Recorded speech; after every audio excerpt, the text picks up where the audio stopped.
Welcome back to the Deep Dive. It is Tuesday, February 24th, 2026, and if you've been glued to the golf coverage for the last month... Which I know you have. Oh, Yeah. absolutely. I mean, if you've been watching, you know exactly what kind of ride we've been on. We've had the chilly mornings, those bumpy POA Ania greens. Right, the dramatic cliffs of the West Coast swing. Exactly.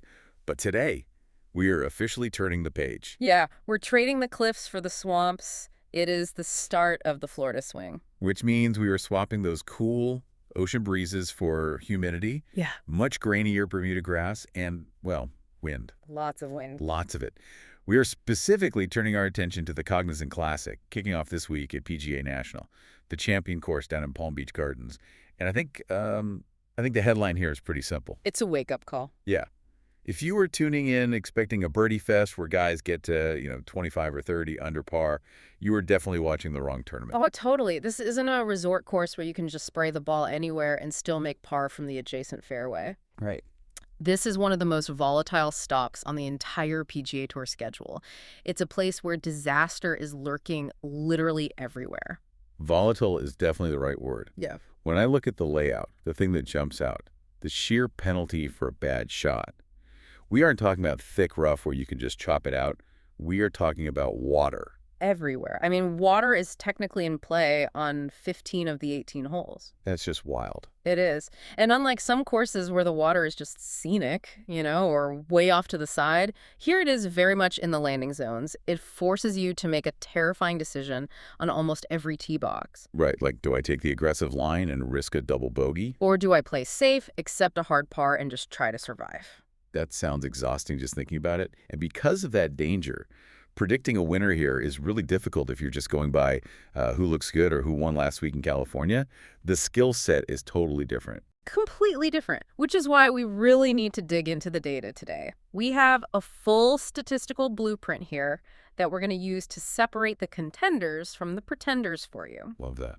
We need to look at the architectural history, the weather forecasts for this specific weekend, and those strokes gained metrics that actually matter at PGA National. Right. Our mission here is to take the emotion out of it. We want to narrow this field down to a few key names that statistically make sense for you to back. Logic over guesswork. So let's start by unpacking the arena itself, PGA National. The champion course. Just hearing the name makes my palms sweat a little bit. It should, honestly. It's a beast.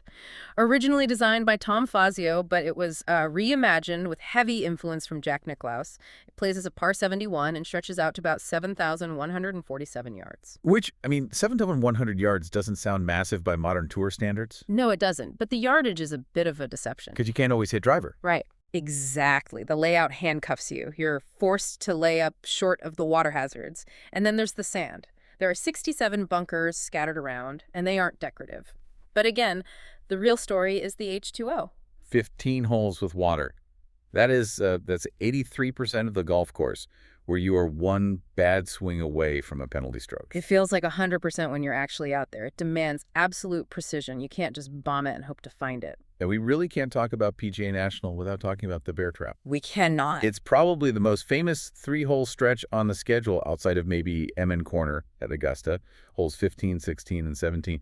Why is this stretch specifically so terrifying for these guys? It's the design psychology. It forces you into uncomfortable shots right when the pressure is highest, late in the round. It starts with the 15th, which is a par 3, then the 16th, a really tight par 4, and you finish the trap with the 17th, another nasty par 3. But 2 par 3s in a 3-hole stretch. Yeah. That's unusual for a closing run. It is unusual, and they are completely exposed to the wind.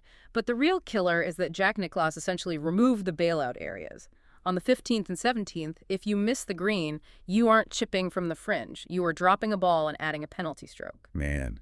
So the mental tax on the players is huge. You could be leading the tournament, standing on the 15th tee, playing great for 14 holes, and suddenly your heart rate spikes because you have to hit a precision iron shot over a lake into a crosswind. That's exactly it. This is where leaderboards swing quickly. It heavily punishes aggression. If you get greedy here, if you go pin-seeking when you really shouldn't, you go home. So given all that danger, what does a winning score actually look like? I assume we aren't seeing guys go super low. Historically, no. Winning scores typically fall between -6 and -14. It's a grind.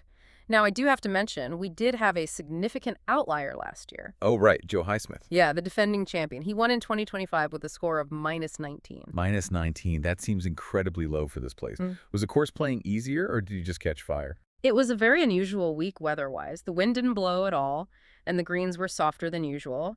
That allowed guys to be aggressive without the usual penalty. But if you look back further, Austin Eckroat won at -17 in 2024, and Chris Kirk was -14 in 2023. Gotcha. But generally, the historical average pulls you back toward that single-digit or very low double-digit under par. So Highsmith's minus 19 was the exception, not the rule. We should tell you to expect a score closer to minus 10 or minus 12 this week. Exactly. It rewards patience. It's all about bogey avoidance, limiting the damage rather than just racking up birdies. Okay, so we know the arena is hostile. Let's get into the meat of this deep dive, this statistical blueprint. If you want to pick a winner, what stats actually matter? Because usually the old adage is, drive for show, putt for dough. Right. But looking at your notes, I feel like that might not apply here. It's definitely a little more nuanced. We have analyzed the data from the last 5 winners, and there is one metric that stands head and shoulders above the rest, and that's strokes gained tee to green. Just to clarify for anyone new to the deep dive, that stat basically measures how good a player is at everything except putting. It aggregates your driving, your iron play, and your chipping. Precisely. The last 5 winners gained an average of plus 2.41 strokes per round tee to green. Every single one of them gained at least plus 1.63. That is a massive number. So what does that tell us in practical terms? It tells us you cannot fake it around PGA National with a lucky putter. You have to hit the ball well. We call it structural ball striking stability. If your swing is loose, the water is waiting for you. You can't rely on making 20-footers to save par all day. Okay, but tee to green is broad. Is it the drive? Is it the irons? Where is the separation actually happening? Approach play is huge. The average winner gains about plus 1.21 strokes on approach. But here's the interesting nuance. It doesn't have to be extreme. What do you mean by extreme? Look at Sepp Straka when he won in 2022.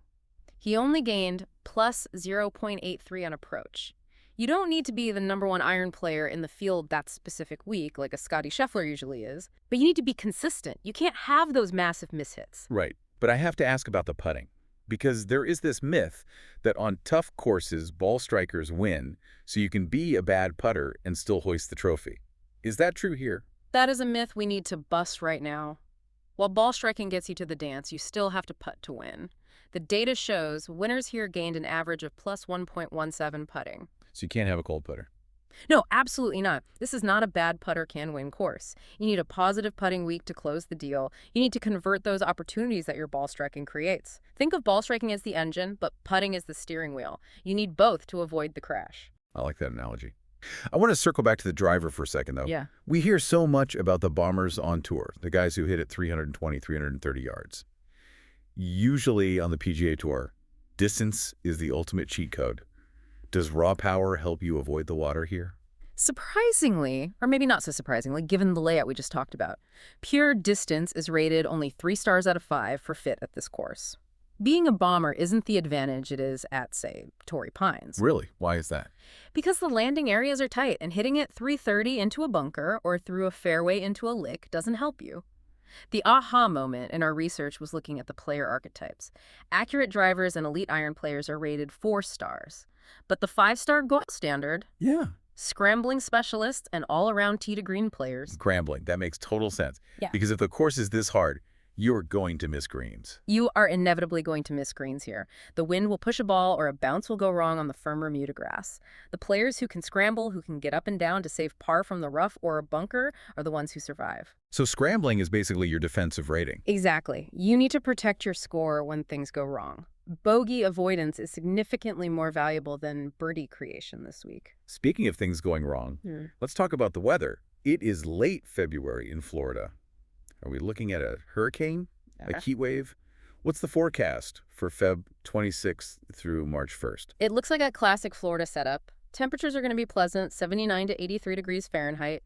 But the critical variable, as always here, is the wind. It's always the wind at PGA National. It is. The forecast is calling for 10 to 15 mile per hour sustained winds, with gusts up to 18 or 22 miles per hour.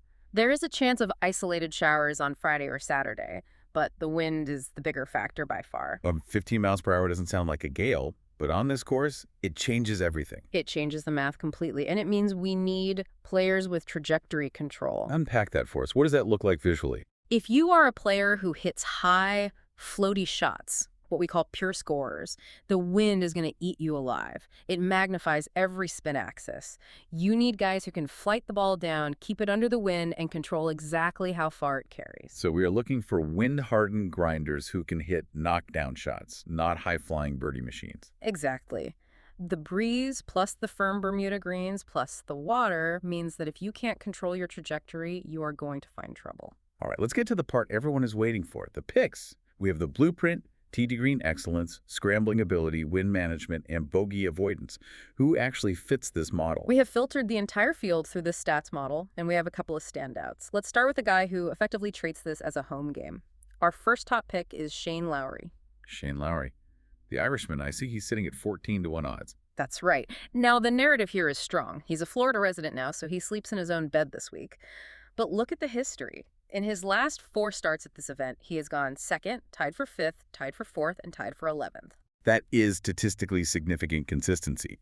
He clearly sees something in this course that others just don't. He does, and his current form is backing it up. He started the 2026 season well. He was T8 at Pebble Beach, T24 at the Genesis Invitational. And where does he land in our statistical model? He ranks 6th overall.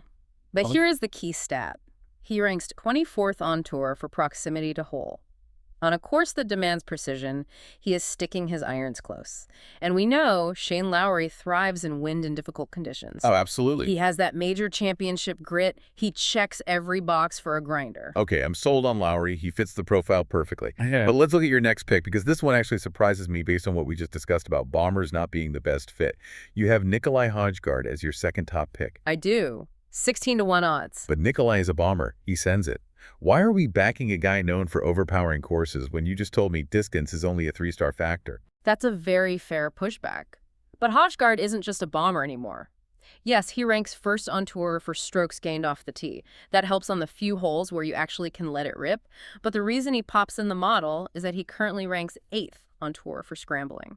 8th. I didn't realize his short game had gotten that sharp. It's been the biggest improvement in his game this season, so now you have a player who has the power to take advantage of the par 5s, but he has the safety net to save par when he gets in trouble in the bear trap. That makes more sense. It's the power plus insurance profile. Exactly. It is the cleanest blueprint for PGA National. Plus, he has momentum. He is coming off a T3 at the WM Phoenix Open. He is playing highly confident golf right now. That scrambling stat, combined with being #1 off the tee, is a scary combination for the rest of the field.